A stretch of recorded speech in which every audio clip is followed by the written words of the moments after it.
Good evening, everybody. Happy Valentine's Day. You see, I'm enjoying my Valentine's Day. Sat on a live on Facebook. I don't know why. I didn't even think about the date when I decided to create this event. I didn't even think about it, to be honest with you, because every day's Valentine's Day. Let's be honest, isn't it? Why should there be one day? So yeah, I wasn't really thinking, people may be out on romantic meals tonight, and there's me going to go on one about delving into my past and why I chose to study nutrition. Let me depress everyone on Valentine's Day. As if everybody wants to watch this or pop on, I don't know.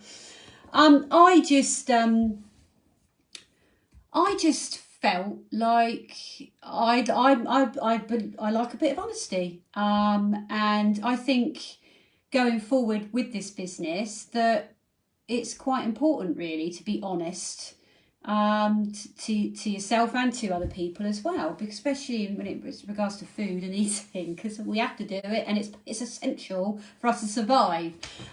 So I just wanted to share a bit of my past and the reasons why I've studied this.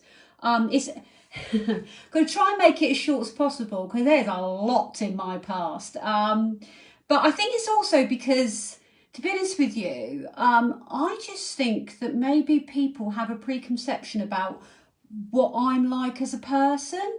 I think people, because of what I do, especially what I do for a living, and people obviously have known me, a lot of people know me since school, whatever, they sort of have this idea of sort of who I am and what I'm about. And I think if people really actually knew me, and some people do know me very, very well, they know that I'm just not the person that everybody sort of thinks I am. Yes, I entertain for a living. That's what I've been doing for years. I'm not saying I'm not an outgoing sort of extrovert style person. I am, but I'm not. Maybe people think I'm very confident. I think that's what it is. I'm very self-confident, and that self-confidence is something that's like I haven't had a lot of over the years really. So it does come shocking some people when they actually get to know me. So yeah, basically, I decided to study nutrition. Do you know anything? Oh my God, this is quite a big honest thing for me to say. There are a few people, my family know, my best friends know, some people know, so I'll just be honest with them. I just decided to study nutrition because for the past 20 years, I have had an eating disorder. And yeah, 20 years. And I mean, to be honest with you, now, best place I've ever been, to be honest with you. Best place I've ever been. Thanks to seeing a nutrition coach. But it has been 20 years of hell, if I'm honest. And a lot of people don't know about me because I am the biggest blagger going. I mean, I should win awards for my acting abilities, really. But yes, I am the biggest blagger going. I'm a liar, I'm a cheat. I'm not this confident person that just, has it all. Here I am, because I think some people do seem to think I am. No, I'm afraid I'm not. Yeah, I two conditions I've got because I was actually diagnosed with the eating disorder bulimia and also body dysmorphia, which is, that's a joy. Absolute joy. So I'm sharing it with the world. Here I am, and I'm denied over it because obviously it's quite a big thing to share. It may change some people's perception of me. Some people don't want to know because it comes with a lot of problems and a lot of depression and the rest of it. But my mum said to me, you just need to be honest and you need to be proud of it and just say it because it might help other people. But yeah, 2003 was when it all started. I was working abroad as a singer and supposedly having the time of my life. But I got into a situation where I was bullied with someone I was working with. And I don't even know why I went down that route. Because I tell you what, after years of being very confident at school with who I was, and very happy person about food and everything, drama school, I went to drama school, that was a bit of a nightmare. So I don't know why I ended up with an eating disorder, but I can only put it on the bullying, to be honest with you, because I've never had an eating disorder before that, and I've been through ups and downs and terrible times with my weight obviously being an issue for me. There's not a lot of pictures. Not a lot of pictures out there of me. I will post some of them actually in my page to show the ups and downs over the years. People never seem to remember or know me for that. I gained 5 stone when I was pregnant with Freddie. I was about size 18 to 20, and people were like, yeah, but you're in a baby. Yeah, but I didn't need to gain 5 stone. But I lived off Nutella and pork pies. That's why it happened. But yeah, so yeah, there we go. Bulimia and body dysmorphia. Body dysmorphia, I don't know which one's worse really. Body dysmorphia is basically, if you don't know what it is you look in the mirror and what you see you don't like. You don't want to get any, it's not what other people see. So what I would see, and I would literally be like, I'd be planning to go out somewhere and had it all planned and everything, and I just wouldn't go. I couldn't find anything in the mirror that I liked on myself. I'd literally be like, I'm not going out. And I just call off, say I'm unwell, whatever. That would be literally, that's how much you control my life. It's funny because with work, I've carried on throughout all of those years singing. And sometimes I don't even know how I went to work really, because, you know, if you know bulimia, it involves making yourself sick, and after eating a lot of food. So, I mean, and then going out and singing, probably not the best thing to do for my profession, with acid reflux and stuff. I don't even know sometimes how, I did shows and stuff back in the days of singing, where I can do my dramatics with SMS. I do know it's causing me issues. I used to get a lot of cramp problems. Because of my potassium being so low. It used to cause me really bad cramp at dance rehearsals. I do remember suffering with that. But I don't know how it's not affected me more. I mean, I think being in the profession I'm in, I've just gone entertainment face and off I go. And I had to earn a living, got to support my kids, got to support my family, so it just became part of me. It's part of me. I don't think I can ever cure it. It's part of me now, and it's you know what, when people wish for things, I wish I could win the lottery. Mine is, I wish I could just get rid of it out of my head, because it's so controlling.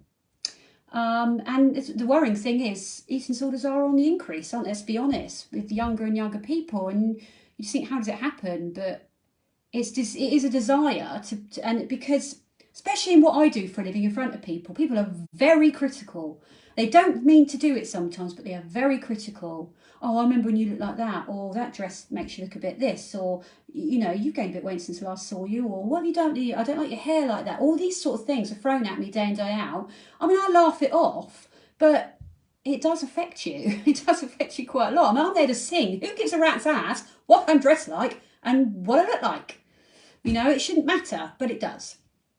And it does in this profession. Because back at the days when I was at drama school and I gained weight there, I was told, basically, you gain weight. You're not going to make it in this profession and the weight you're at. I was probably about size 14. You're not going to make it in this profession. You need to sort it out. Get yourself sorted out. And that's what I was told in front of an entire class of people, which is very embarrassing.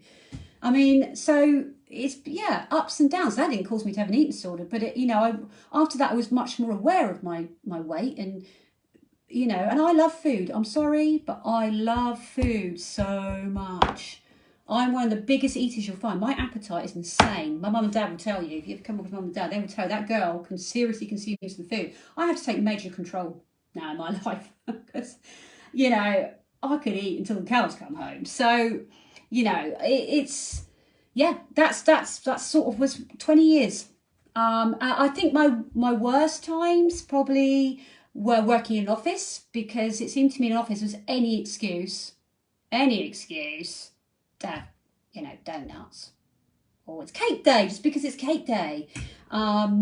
I had a lot of troubles during my time working, during my off before I went back into singing again. It was very bad when I was abroad. I mean, telling my parents was a bit of a nightmare, because I think there's this stigma about, but it's a lot better now, but there's this stigma with eating disorders, because obviously I had a lot of depressive problems as well. And I think there's a lot of stigma behind it. My mum and dad had never come across this before. Oh, hi, Mum. Yeah, Dad. Sorry. Yeah, I've got bulimia. You know, what? What are you going to do with that? They've never come across this before. It's really hard for them to know how to support me. And to be honest with you, the GP support, they didn't really know what to do. I mean, I've been up and down. It's come and gone, come and gone, come and gone. And I think eventually I decided to properly seek help from the GP, and got referred to April House, which is Bitten Way. It's in Southampton. It's an eating disorders clinic. And I went, I'm thinking, here we go. I'm going to finally nip this in the bud. It's been like, I don't know, 15 years of hell. And it didn't go to plan. It may work, you know, I'm not saying they don't do amazing work there, but it didn't work for me. I mean, sitting down and talking about everything, they were trying to focus it back to my childhood. I had a very happy childhood, no eating issues, no problems with food at all. This was an isolated problem. This was a bullying problem that led me to this. So trying to revert back to that didn't work for me, and I ended up, then they tried to put me on just throwing loads of food at me. You must eat more, you're not eating enough. And that then led to me putting on weight, which actually just sent me straight back to the start again. So I ended up sort of lying to them and saying, yeah, I'm all fine. That's, you know, I'm good, you know, and then sort of being signed off and back at square one. So this has been ongoing and ongoing and ongoing and ongoing. I have to live with it. Everybody lives with things, don't they? I'm just trying to be honest with people, whoever watches this, that I'm just not the person deep down who maybe some people think I am. Okay, and I don't have this so-called confidence that everybody thinks I am, and this body of mine, you know, I have to work extremely hard to keep it where it is. And at times I've done things to myself to try and look a certain way that have been bloody life-threatening. So it's not as simple as it may look from the outside. That's all I wanted to sort of tell people. And also to say that if there is people out there that are in the same situation as me, I know, Michelle, I know, you've known me long enough as well, quite a few years now, yeah. I just feel like that if I get this out and I share it, people will understand why I've studied nutrition, because it's been my saviour, and it actually has changed going to see a nutrition coach for 3 months changed my entire life. So that's quite powerful, considering that I have been to counsellors. I've had private counselling, I think back before I even had Freddie, my eldest, I had private counselling. That was a waste of time. And I've been through the eating disorders clinic. I've tried every avenue. And I went to see a nutrition coach for 3 months and came out of it winning. So I'm doing this because if it can help anyone else that secretly might be going through something similar, binge eating, all these sorts of things, they are all linked. Low mood, depression, all of it comes, body dysmorphia, all these sorts of things. If I can help anyone try and see a path forward like I have, then I feel like I've done my bit, because after going to see her for 3 months, I then decided this is what I wanted to do, because it changed my life so much. And I went to see her. Basically, I was on a 1,500 calorie diet, which I know nowadays, some people might think, well, that's quite a lot, especially when you see these 800 calorie Michael Mosley things going on TV where they're monitored and everything. I mean, you can burn 800 calories in your sleep, people.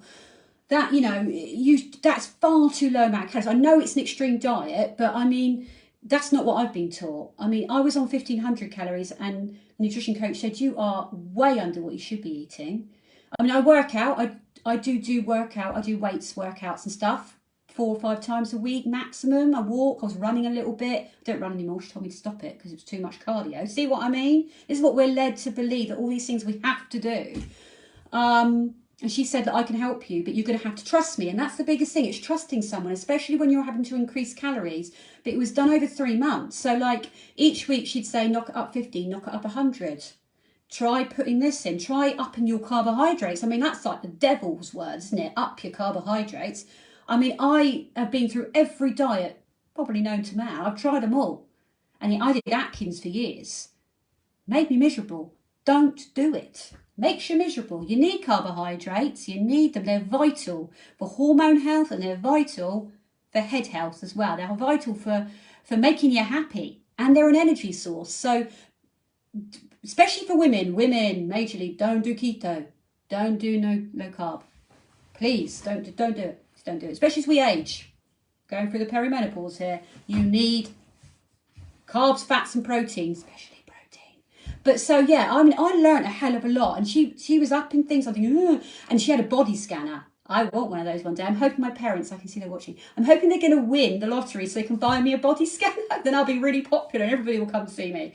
But it made me learn a lot and made me see each week what's going on. And so I was sort of upping and as I upped my food, I started to actually, I say lose weight, but I started to lose it off the silly little places, especially us women hate, don't we?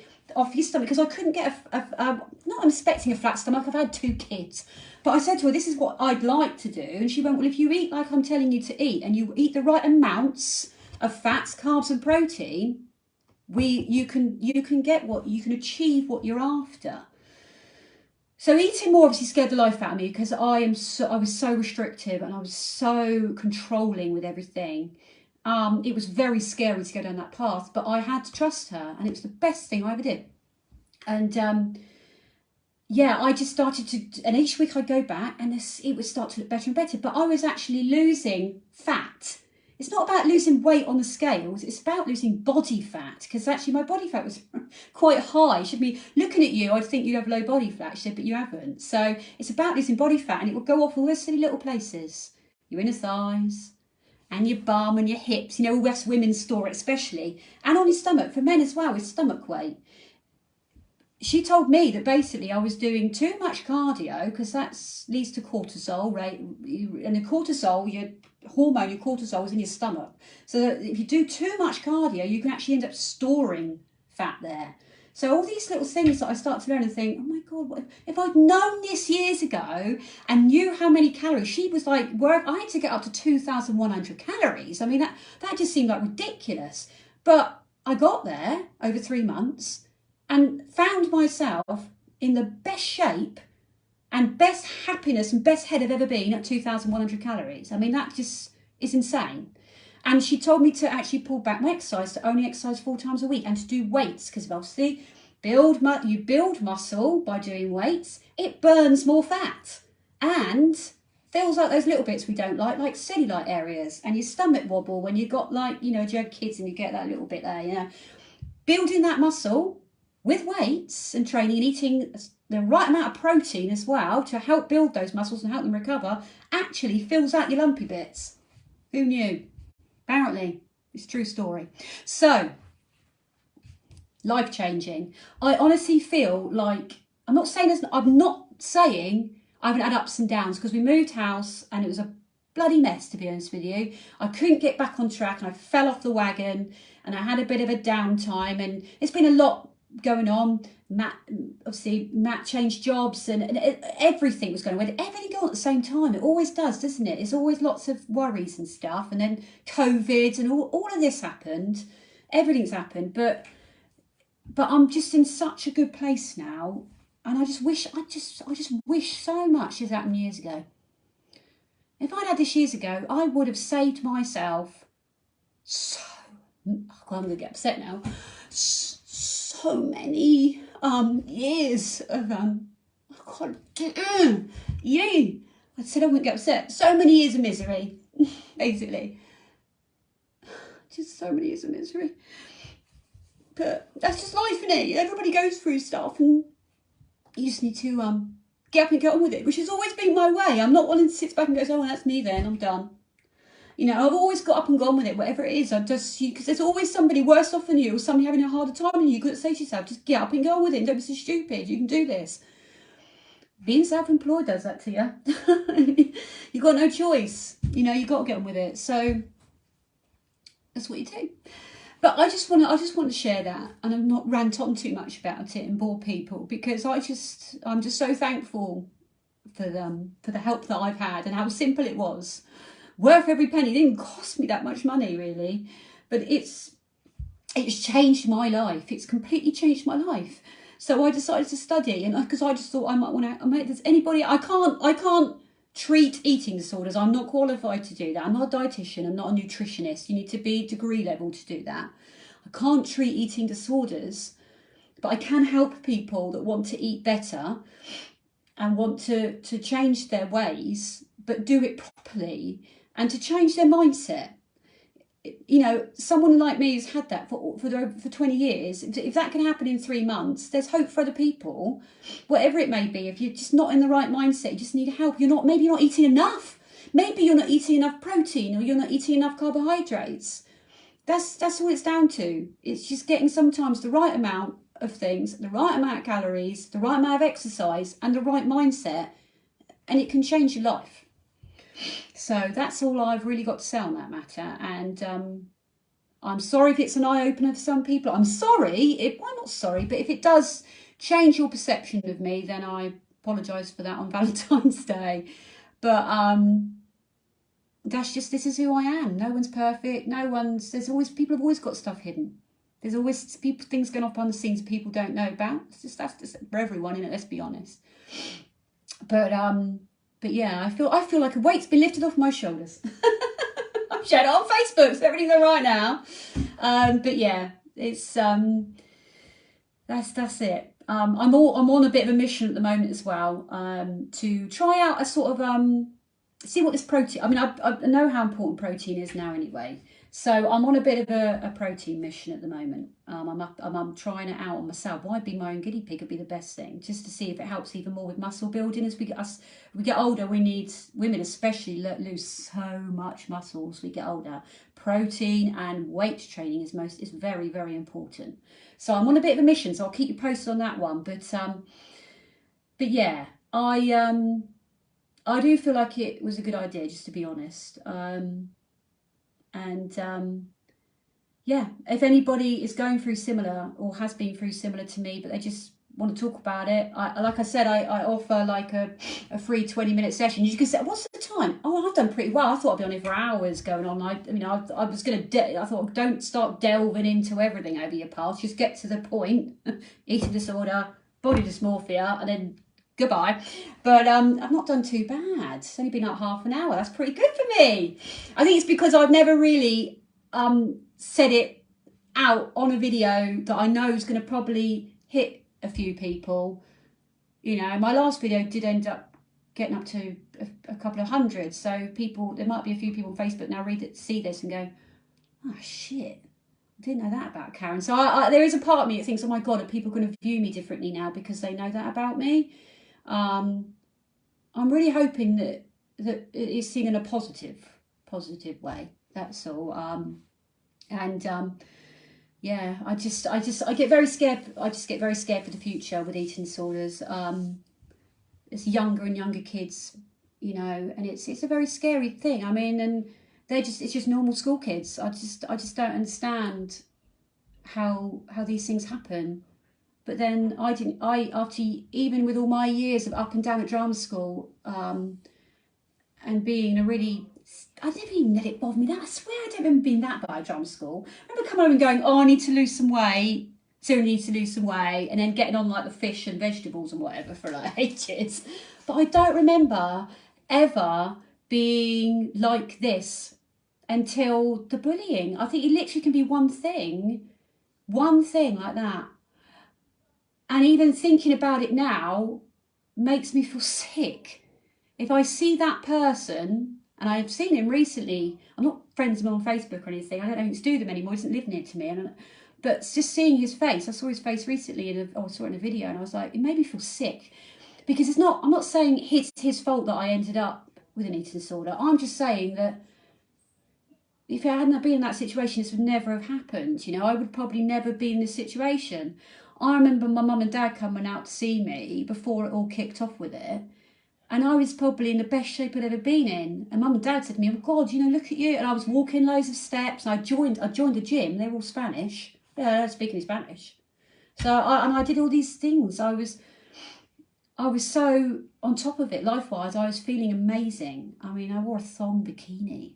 Who does that? I mean, I would never do that. Well, not now, obviously, you know. But you know, I was really in the best times of my life, and then bosh, like that. And you know, you think, what do you do? Do you come home? Do you give in? No, you keep going. But I don't understand why I decided it was a good idea to start making myself sick. I just don't even know why. I don't know why. I haven't got an answer to that. All I know is that's what happened, and that's what led to 20 years. 20 years. Woo! 20 years, yeah. So I need to stop rabbiting on now, but there you go. There's my truth. It's all out in the open. I don't think I've got anything else really to tell anyone about myself. I think that's it. Yes, I am not the confident, self-confident person maybe I come across as. I'm very good blagger. This face, very good blagger. Yep. Got an eating disorder 20 years under my belt. Body dysmorphia, which, you know, I swear to you, I'm really funny about mirrors. My mum's mirror in the bath, her ensuite, is the only mirror I trust and like. I hate all other mirrors. Hate them. What's that all about? I don't know. I need to have a mirror in my house. I trust it. But yeah, I've got, you know, it's just, it was, it is. But I just had, there's been a lot of ups and downs. There's a lot of ups and downs. Yeah. I can't even, I'm now thinking about it, and I've gone all blank because I can't even think about some of the crazy stuff over the years with this condition. You know, it's just, it's silly, isn't it? Just to do silly things yourself. You think, why'd you do that? Why'd you do that? It's led to a hell of a lot of, you know, low mood and depression due to it. But I knew now going into perimenopause that I had to get it sorted out, because I had enough with that going on, with the hormones fluctuating, without throwing an eating disorder into the mix as well. I still don't know how my voice has survived all of this. I mean, it's known for being really bad for that. I mean, and my teeth are still here as well, which is also very bad for. And if I hadn't knocked it on the head, I mean, life insurance, they won't touch you with a barge pole. So yeah, there's a lot of good reasons to get it sorted out. So yeah, I'm going to stop rabbiting on, and thank you. I know there's a few people that have listened, and surprise. I hope it's not too much of a shocker and everything, but I'm in a really good place now. I'm really good place, and I finally wake up in the morning and feel like I'm ready to sort of eat properly and do the right thing and be happy, because everything caused me misery. Every little thing, going out for dinner, when I'd just be like, I'd be like hyperventilating about going out for dinner. What was I going to eat? Was I going to be able to go to the toilet, and all this sort of stuff. This is how I've led my life for 20 years. You know, silly things, really crazy things. You know, every little thing I worry about. Holidays were a nightmare. Going away for a week, all inclusive. I wanted to do it, but at the same time knew I was going to be, by the end of it, completely depressed because of all the food and drink. Because I saw it saying, well, don't eat and drink it then, but you spiral out of control. You don't have that mindset with bulimia. It's a case, well, I'll just sort it out afterwards. So it's just, it's having that in my head all the time is it's been a massive weight for me. And yeah, I feel like now I'm finally a lot more freer. And as long as I stay on the path that I'm staying on, then it will be all right. You know, it will be fine. I know things are going to come out my way, but I feel in such a strong place now with what I'm eating and everything. Then it's really good. I swear, I really trust it. I really trust what I've trained to do, and all I want to do now is help other people, whatever it is, whatever it's for. I also feel like I've got a lifetime experience in it. Really, I've tried it all. That's what I wanted to say as well. I feel like I have got many years behind me, knowing the good and the bad about diets and about exercise and about eating habits and about mindset. I didn't need the course to teach me that. I had all of that ready to go. That's why I think I did all right on my mental health and well-being exam that I did, because there was a big section on eating disorders, and I thought, well, here we go then. I already had all the no on that, so I scored pretty well on that exam. But yeah, I just wanted to share that, and I don't really have anything else to say now. That is it. This is me, open and honest, all done.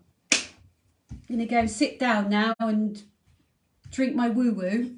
Yeah, I decided to have it. I don't really drink. I've stopped drinking alcohol. I don't really drink a lot anymore. I stopped drinking energy drinks. They used to be a big thing for me. I would drink them instead of eating. It curbed my appetite to stop me then eating loads of food and doing what I was doing. So I had to get off that bandwagon. So I've managed to, I mean, people won't believe it of me that I don't drink any energy drinks anymore. I didn't drink them for energy. I just drank because I liked them. But yeah, I just like an occasional cocktail. So I thought tonight's Valentine's Day, I'd have a woo-woo from Asda. Oh, it's nice, isn't it? But yeah, I just don't know, it's not bothered. I think I found coffee. I found coffee at age 40, and then I'm like, oh, I'll have coffee and cake instead. I never would have done that before. If I had a piece of cake, I then would eat the whole cake and then go and make myself sick. That's just being honest. That's what I used to do. This is what I mean. There was no control at all. 20 years of no control. Now I can actually go out for like coffee with a friend or my mum or something. I'll have a coffee. I'll have a scone, thanks. And I eat it and I enjoy it. And I say that's enough. And I walk out that place and I don't worry about it. And I factor it in. So the rest of the day I'll say to myself, well, I've had that. So what have I got left that I can have? And then I eat what I need to eat, and if it's over what I'm supposed to have eaten, I'll just pull it back a little bit next day. It's not a big deal anymore. It's not a big deal anymore. And before, it was the end of the world. A scone was the end of the world. So this is what I'm saying. That's the change that it's made for me in 3 months of seeing a nutrition coach. And that's why I've trained to do it. Anyway, everyone, I will leave you now because I'm, rabbiting on. I get on one and then I don't shut up. But if you know me well, you'll know that I'm like that. But I hope you all have a great Valentine's Day evening. I got some flowers, 3 bunches of flowers from that actually. Nice surprise. That was really nice actually. And I had a lovely day. I sung for the WI today and for a care home. So it's been really lovely actually. So yeah, I hope that you have a lovely evening too. And if anybody's interested, don't forget, I offer a free telephone call. You know, if you're interested in working with me, then just let me know. Okay. Cheers, everyone. Good night. God bless.